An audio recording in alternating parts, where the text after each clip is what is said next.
picture, Hitler greets Mueller, the Bishop of the Reich, and here he is, and you can see all the other puppets out there saluting the Roman salute to Hitler, and Hitler is meeting his Bishop of the Reich right here, Bishop Mueller.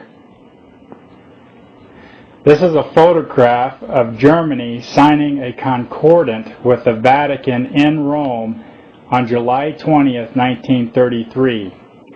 That started the Third Reich.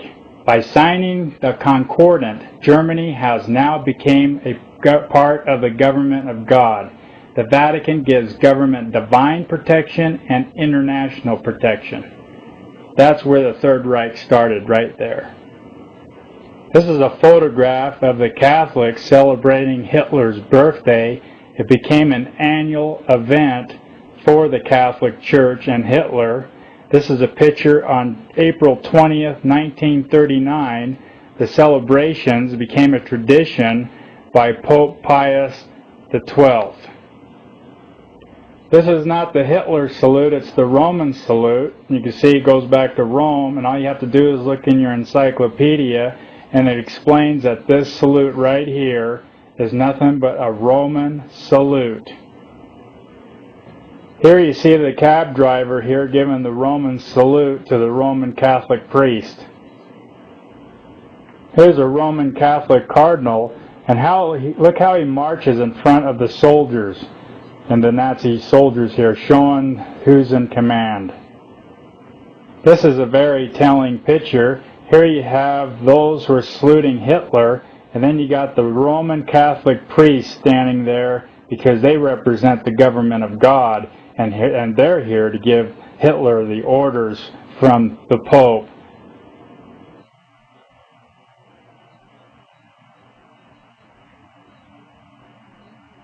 The Iron Cross, to show you some of the history behind the Iron Cross. Just want to show you it derives from Rome, just like Daniel said it would be. If you go back and read Daniel chapter 2, you notice that he refers to the Roman Empire as to iron. Iron equals Roman Empire, and he mentions it 8 different times in verse 40 through 44. So let's take a look at this Roman Iron Cross. Here's the Iron Cross of the Knights Templar back in the Dark Ages under the Holy Roman Empire. And as you see, it's decorated all over the place. Here's some more shots of the Iron Cross. It's no surprise that Hitler wore the Iron Cross because he was representing the Holy Roman Empire.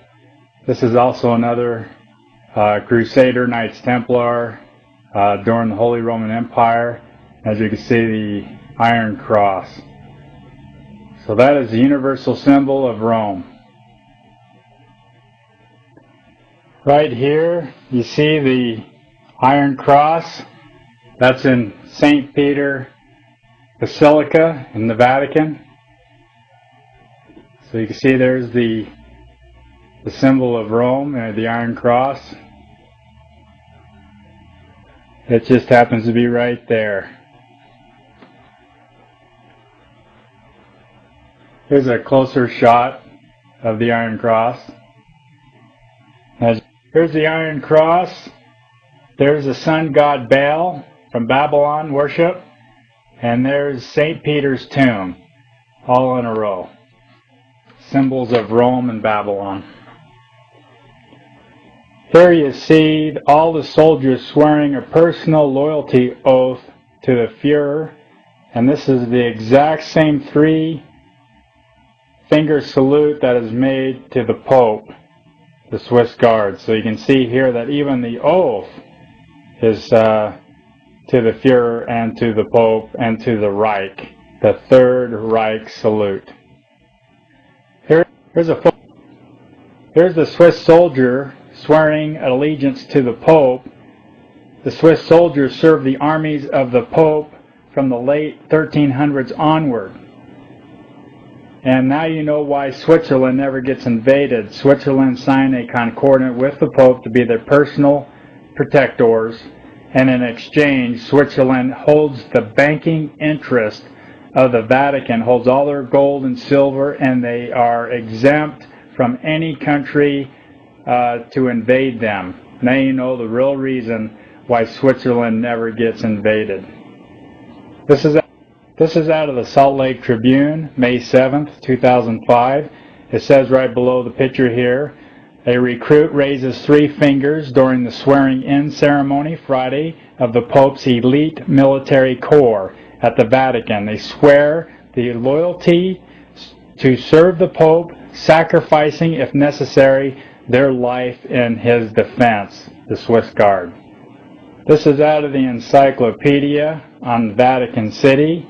It's the smallest independent country in the world, and it forms a territory of the Holy See, the central authority of Rome.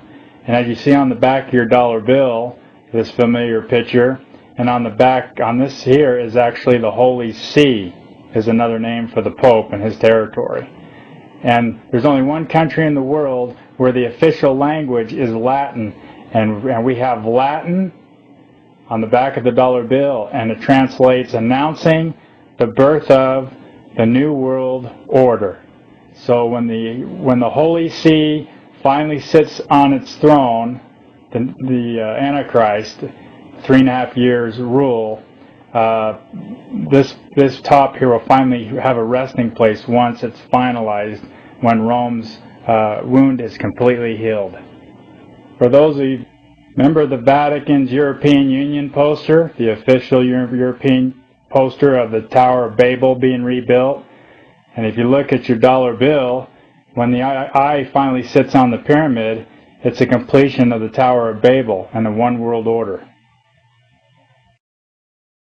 This is a very important speech to identify what's on the back of the dollar bill. Here is President Franklin D. Roosevelt's address before the Tomb of the Unknown Soldier, November 11th, 1940. And he goes on and talks about the Great Seal of the United States. Listen to this as he goes on to explain. He says, the Great Seal of the United States on the back of the dollar bill, he says, "Welcome to the age of Rome, an age of a mixture of elections, laws, military, and dictatorship." And he talks about the Romans' collapse, and there was a dark period, and now there is a reawakening of 1,000 years ago. Talks about a feudal system, an empire. So here he is saying that the Great Seal of the United States on the back of the dollar bill is Rome, and with its elections, laws, militaries, and dictatorship. Quite amazing. Look, the Pope has its own search engine. Welcome, internet site of the Holy See. So the Pope is also called the Holy See. The Roman Catholic Knights Templars, the original protectors and servers.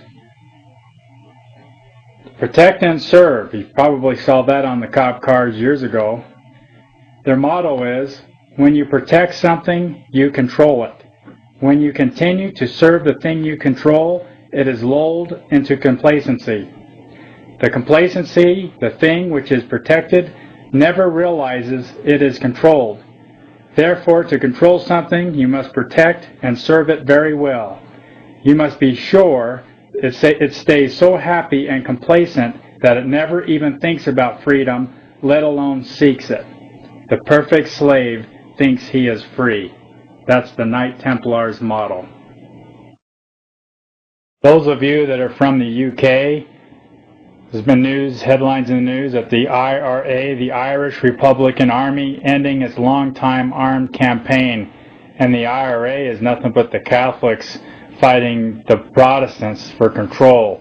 It's been that way since 1970, and now it's 2005, and now since we have Al-Qaeda, now we don't need the IRA, because now the Catholics can go around under Al-Qaeda and bomb the world into submission to the Pope. As you can see in the article, the Catholic priest and the Protestant minister would be invited to witness the scrapping of the weapons. So both sides will take part to make sure that it's ended.